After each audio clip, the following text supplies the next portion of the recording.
Hello everyone. मेरा नाम है Sandeep Das Gupta and welcome to अचीवर्ली। आज हम लोग एनसीईआरटी क्लास 9 इकोनॉमिक्स का चैप्टर 1 का पार्ट 2 शुरू करने जा रहे हैं। चैप्टर 1 के पार्ट 1 का लेक्चर अपलोड हो चुका है और मैंने क्लास 9 इकोनॉमिक्स का एक सेपरेट प्लेलिस्ट भी क्रिएट कर दिया है। प्लेलिस्ट का लिंक आपको इस वीडियो के डिस्क्रिप्शन बॉक्स में मिल जाएगा, तो जो लोग नए आए हैं वहां से उस वीडियो को देख सकते हैं। मैं पढ़ाते हुए इंपॉर्टेंट पॉइंट्स को स्टार मार्क करता हुआ चलूंगा, तो अगर आप बुक से पढ़ रहे हैं आप भी उन पॉइंट्स को स्टार मार्क कर लें, या फिर अगर आप नोट्स बना रहे हैं तो अपने नोट्स में उन पॉइंट्स को लिख ले, क्योंकि वहां से क्वेश्चन आने के चांसेस ज्यादा होते हैं। अगर आपको कुछ डाउट हो तो आप मुझसे कमेंट्स में पूछ सकते हैं या फिर इंस्टाग्राम पे पूछ सकते हैं। इंस्टाग्राम का लिंक आपको इस वीडियो के डिस्क्रिप्शन बॉक्स में मिल जाएगा।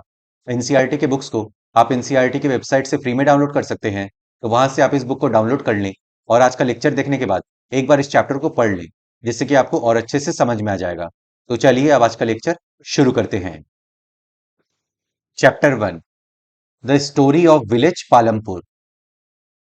पालमपुर गांव की कहानी। हमने पिछले लेक्चर में चैप्टर 1 के पार्ट 1 को कवर कर लिया है। उसमें हमने इन टॉपिक्स को बहुत ही डिटेल में समझा था। अगर आपने वो वीडियो नहीं देखा है तो आपको इस वीडियो के डिस्क्रिप्शन बॉक्स में चैप्टर 1 के पार्ट 1 के लेक्चर का लिंक मिल जाएगा।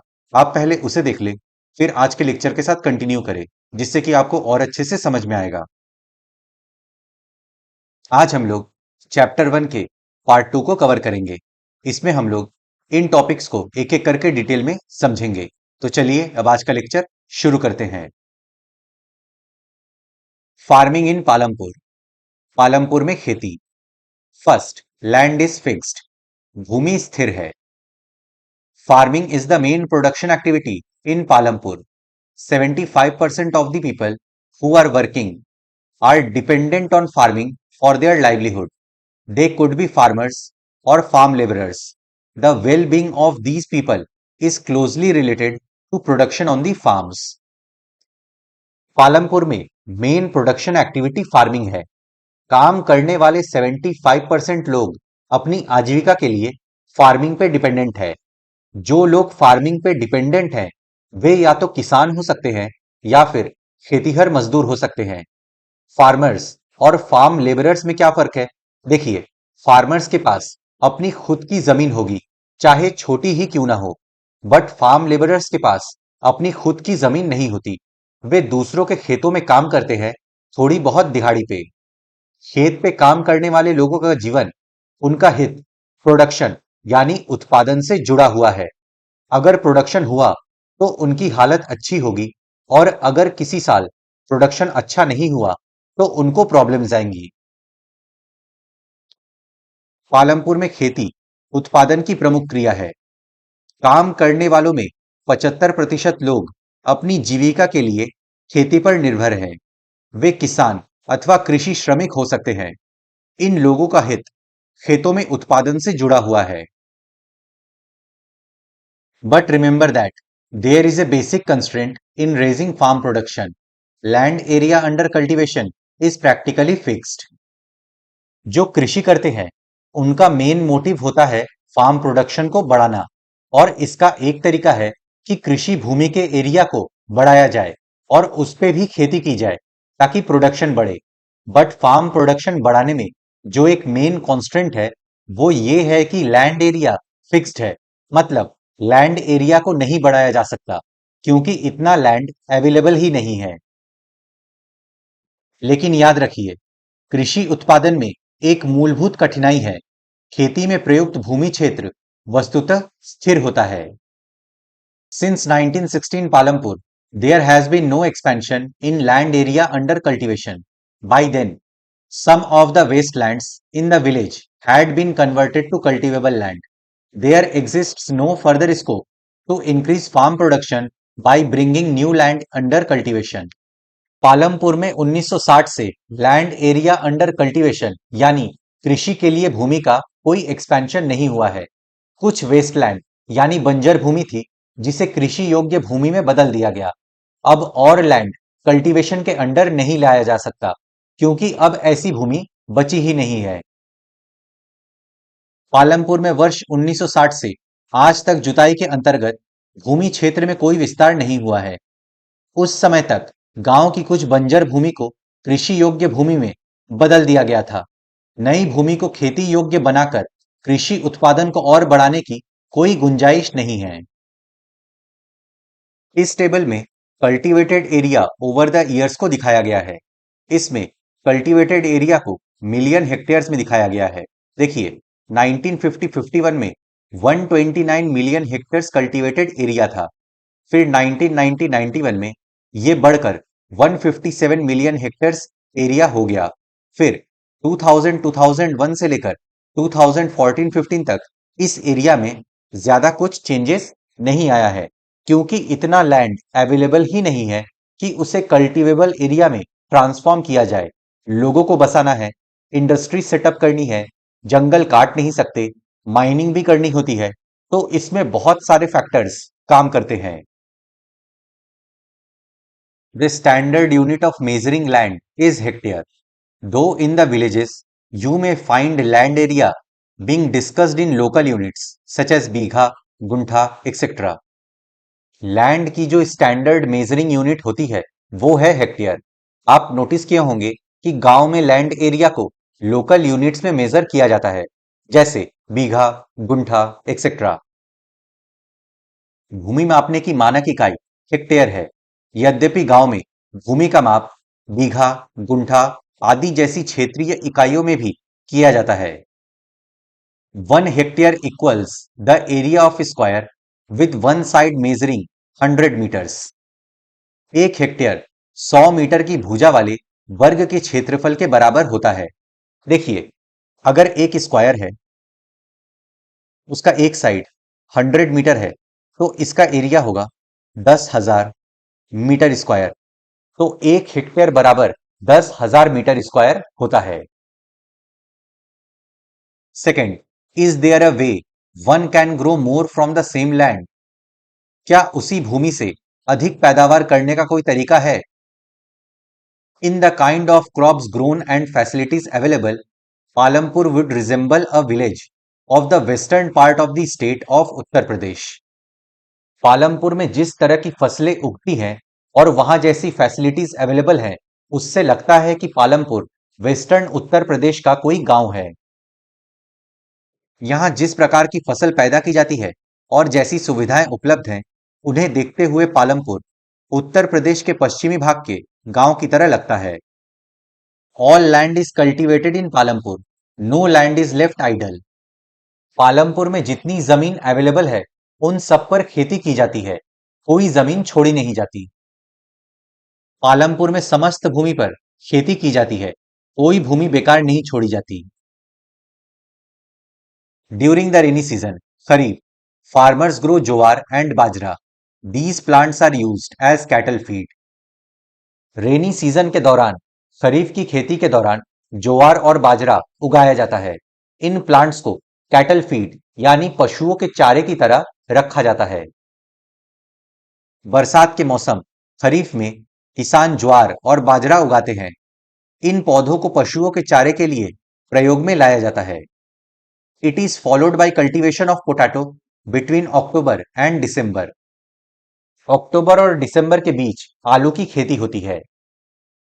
इसके बाद अक्टूबर और दिसंबर के बीच आलू की खेती होती है। In the winter season, rabi, fields are sown with wheat. Winter season यानी राबी की खेती के दौरान व्हीट को सो किया जाता है। सर्दी के मौसम में खेतों में गेहूं उगाया जाता है। From the wheat produced, farmers keep enough wheat for the family's consumption and sell the surplus wheat at the market at Raiganj. जो व्हीट प्रोड्यूस होता है, उसमें से कुछ हिस्सा किसान अपने फैमिली के कंजम्पशन के लिए रख लेता है, और जो सरप्लस बचता है उसे रायगंज मार्केट में बेच देता है। उत्पादित गेहूं में से परिवार के खाने के लिए रखकर शेष गेहूं किसान रायगंज की मंडी में बेच देते हैं। A part of the land area is also devoted to sugar cane, which is harvested once every year. Sugar cane in its raw form or as jaggery is sold to traders in Shahpur. भूमि के एक भाग में हर साल sugar cane यानी गन्ने की खेती की जाती है। सुगर केन को रॉ फॉर्म में या गुड़ के फॉर्म में शाहपुर के व्यापारियों को बेचा जाता है। भूमि के एक भाग में गन्ने की खेती भी की जाती है, जिसकी वर्ष में एक बार कटाई होती है।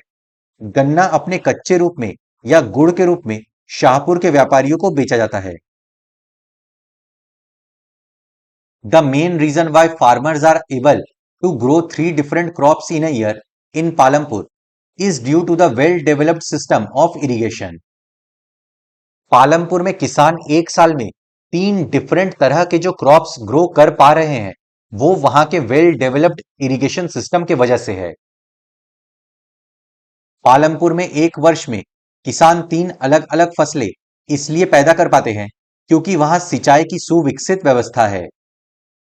Electricity came early to Palampur. Its major impact was to transform the system of irrigation.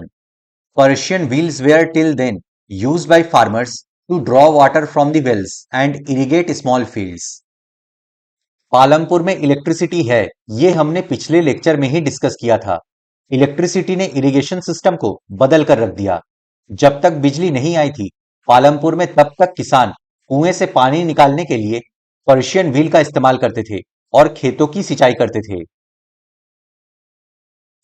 Palampur में बिजली जल्दी ही आ गई थी। उसका मुख्य प्रभाव यह पड़ा कि सिंचाई की पद्धति ही बदल गई। तब तक किसान कुओं से रहट द्वारा पानी निकालकर छोटे छोटे खेतों की सिंचाई किया करते थे। People saw that the electric run tube wells could irrigate much larger areas of land more effectively. लोगों ने नोटिस किया कि बिजली से चलने वाले ट्यूबवेल से खेतों में ज्यादा क्षेत्रों की सिंचाई आसानी से की जा सकती थी। लोगों ने देखा कि बिजली से चलने वाले नलकूपों से ज्यादा प्रभावकारी ढंग से अधिक क्षेत्र की सिंचाई की जा सकती थी। The first few tubewells were installed by the government. Soon, however, farmers started setting up private tube wells. As a result, by mid 1970s, the entire cultivated area of 200 hectares was irrigated. Palampur में पहला tubewell government ने लगाया था। बाद में किसानों ने अपने खुद के प्राइवेट ट्यूबवेल्स लगाने शुरू कर दिए। इसका रिजल्ट ये हुआ कि मिड 1970s में 200 हेक्टेयर के कल्टीवेटेड लैंड में अच्छे से सिंचाई होने लगी।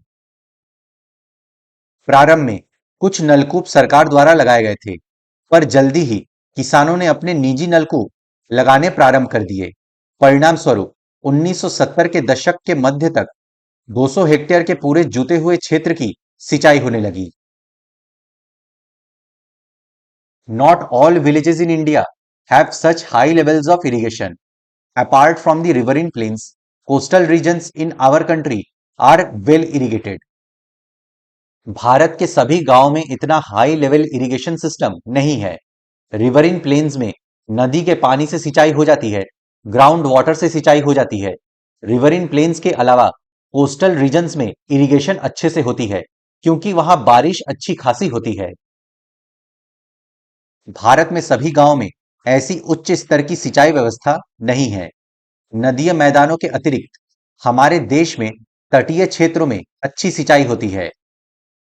In contrast, plateau regions such as Deccan Plateau have low levels of irrigation. लेकिन डेक्कन प्लेट्यू जैसे प्लेट्यू रीजन्स में इरिगेशन सिस्टम अच्छा नहीं है क्योंकि यहां पानी की अवेलेबिलिटी कम है। इसके विपरीत पठारी क्षेत्रों जैसे दक्षिणी पठार में सिंचाई कम होती है। Of the total cultivated area in the country, a little less than 40% is irrigated even today. In the remaining areas, farming is largely dependent on rainfall. Bharat में जितना कल्टीवेटेड एरिया यानी कृषि क्षेत्र है, उसका 40% से भी कम क्षेत्र में इरिगेशन होता है। बाकी जगहों पे इरिगेशन बारिश पे डिपेंड करता है। इसलिए हमारे देश में एग्रीकल्चर मॉनसून पे डिपेंडेंट होती है। देश में आज भी कुल कृषि क्षेत्र के 40% से भी कम क्षेत्र में ही सिंचाई होती है। शेष क्षेत्रों में खेती मुख्यतः वर्षा पर निर्भर है। To grow more than one crop on a piece of land during the year is known as multiple cropping. It is the most common way of increasing production on a given piece of land. एक साल में एक खेत पे एक crop से ज्यादा उगाने को मल्टीपल क्रॉपिंग सिस्टम यानी बहुविध फसल प्रणाली कहते हैं। इस तरीके से एक भूमि में प्रोडक्शन को बढ़ाया जा सकता है और मल्टीपल क्रॉपिंग प्रोडक्शन बढ़ाने का एक कॉमन तरीका भी है। एक वर्ष में किसी भूमि पर एक से ज्यादा फसल पैदा करने को बहुविध फसल प्रणाली कहते हैं। ये भूमि के किसी एक टुकड़े में उपज बढ़ाने की सबसे सामान्य प्रणाली है। All farmers in Palampur grow at least two main crops. Many are growing potato as the third crop in the past 15 to 20 years.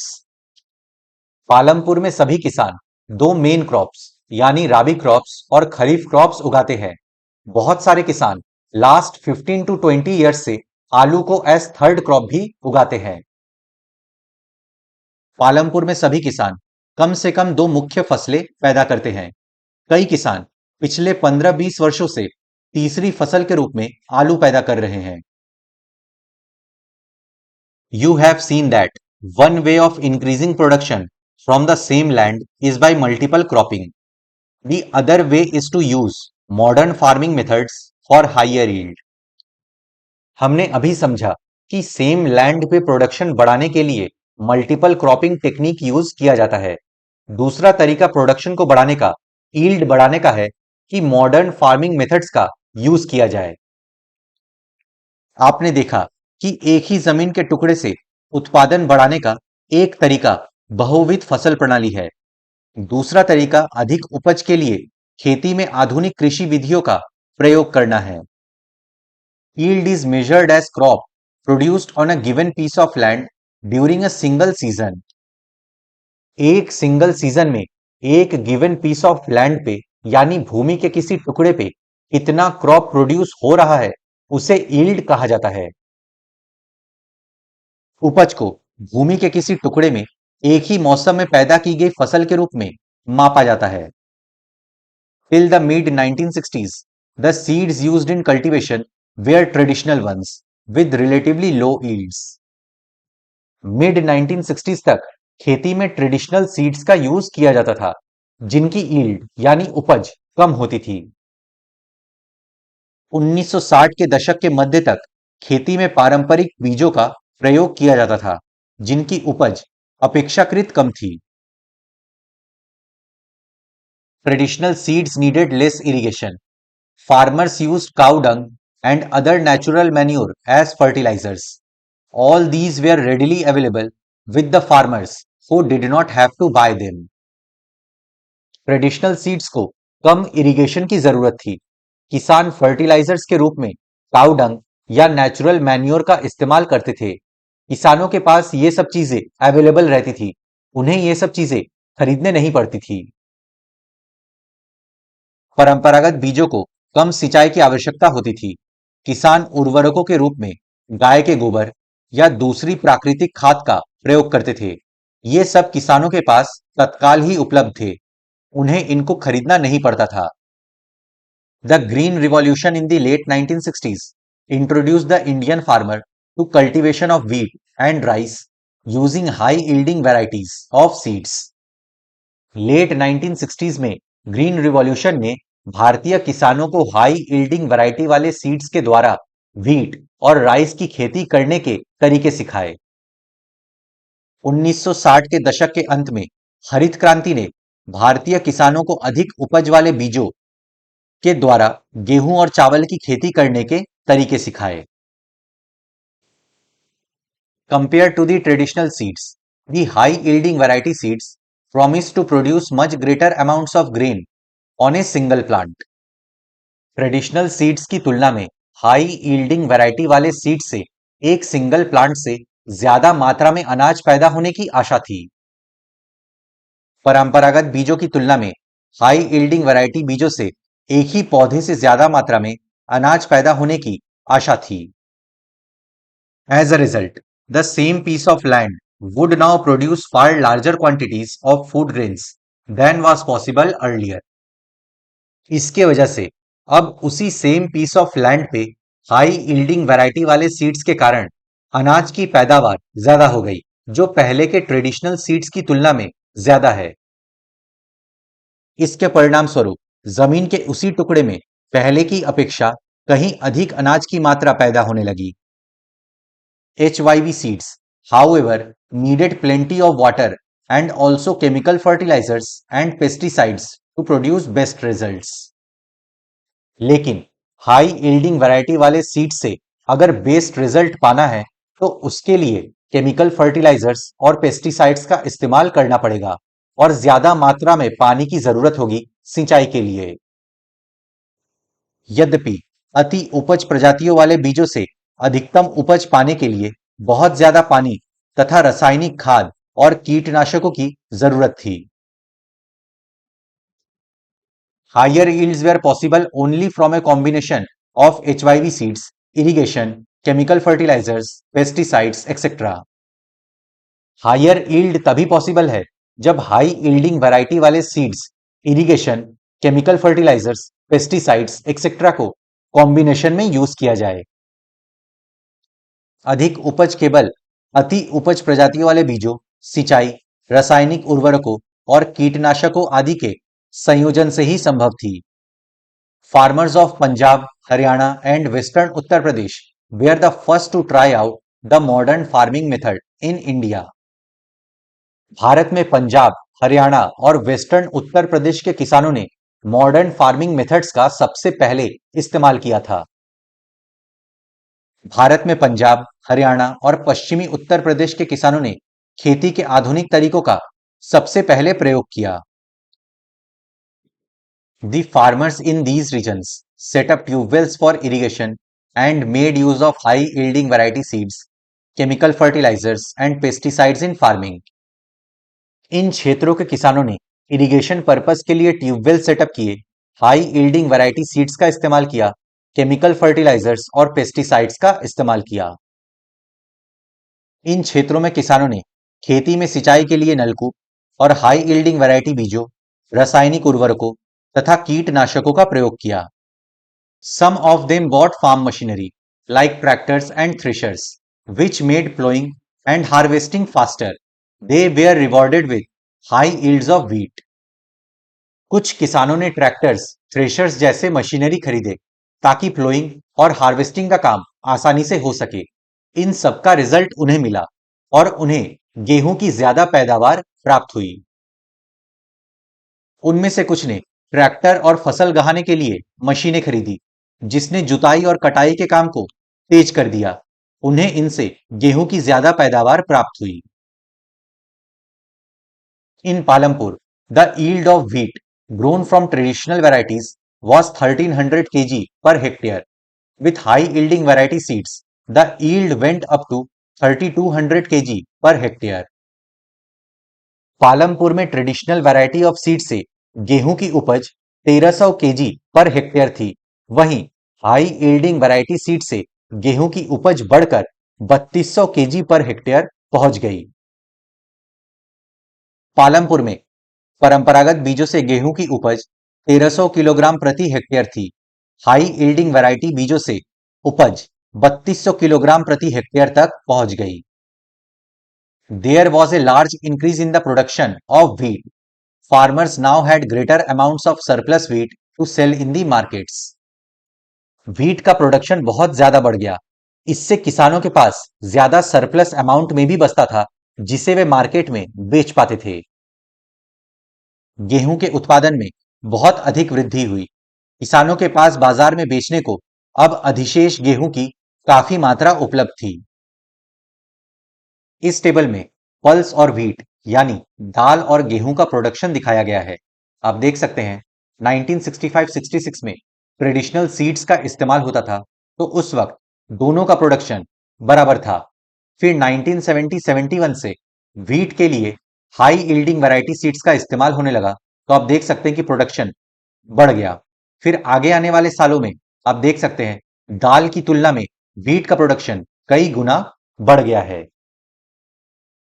इस डायग्राम में मॉडर्न फार्मिंग मेथड्स को दिखाया गया है। आप देख सकते हैं high yielding variety seeds, fertilisers, pesticides का यूज हो रहा है। इरिगेशन के लिए कैनाल्स, पंप सेट्स का यूज हो रहा है। डैम से इलेक्ट्रिसिटी प्रोड्यूस होती है, फिर इसी इलेक्ट्रिसिटी से आपका पंप सेट चलता है। और फार्म मशीनरी भी यूज हो रहा है। डीजल का इस्तेमाल होता है आपका फार्म मशीनरी चलाने के लिए। Third, will the land sustain, क्या भूमि ये धारण कर पाएगी?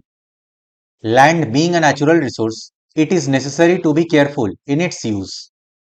लैंड एक नेचुरल रिसोर्स है और इसका यूज हमें केयरफुली करना है, क्योंकि अगर हम ऐसा नहीं करेंगे तो लैंड डैमेज हो जाएगा और सॉइल क्वालिटी डिग्रेड हो जाएगी, फिर फार्मिंग में प्रॉब्लम्स आएंगी। भूमि एक प्राकृतिक संसाधन है, अतः इसका सावधानी पूर्वक प्रयोग करने की जरूरत है।